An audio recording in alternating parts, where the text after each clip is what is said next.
So if you think about it, if you're working a cow and you have to pull on to stop and then pull on to get that draw, then pull on to turn, that's a lot of pulling.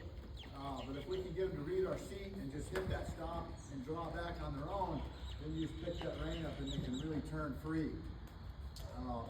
So it is, I spent a lot of time working on that stop. I want it automatic. The horses, you know, the way they get their big stop, and some of them can stop bigger than others, but they can all quit moving their feet. When we sit down and say, well, we just want them to sit down and freeze.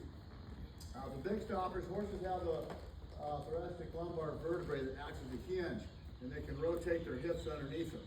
And that's basically the basis of collection and a big stop. Is we can take a hold of the face, stop the face, and drive that rear end underneath them. They have to kind of round their back up and lift their back to get their hips rotated underneath.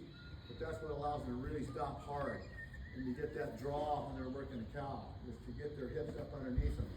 And the further their rear end goes underneath them, the wider the front end gets, where they can get left and right a lot quicker. If a horse stops and they're kind of on their front end, they're not going to be able to turn near as quickly. They're not as balanced or as athletic. So we're constantly trying to get them to drive that hind end underneath them to get that center of gravity back and get that front end lightened up so they can be fast on that front end. I spent a lot of time, and sometimes it can be hard to tell is my horse stopping on his butt or is he little on his front end. And this drill will kind of tell you.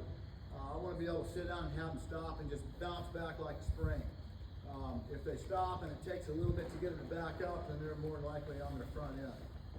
But if they can just stop and just bounce backwards, then they're driving and they're using their butt. So I'll spend a lot of time just working that trot, and ideally I want to be able to get it where I can just sit down and they'll just hit that stop and then bounce back. That was a little bit weak, so I'm going to back her up. And then I'll roll her back, work on that roll back. I like to make sure to stop and clear the other direction, give them a reason for doing what I'm asking to do, rather than just stop and go forward, stop and go forward. Still a little bit weaker, so I back her up. So if they stop hard, I'll leave them alone. If they don't, I'm going to back them up and make them work. So the base of our training, we just want to make the right thing easy, make the wrong thing a lot of work, make it more difficult. And you can use that scenario about anything to teach them to do, from the turn mount to the lead change to the stop. There, right there. I want them to hit that stop and just kick it reverse.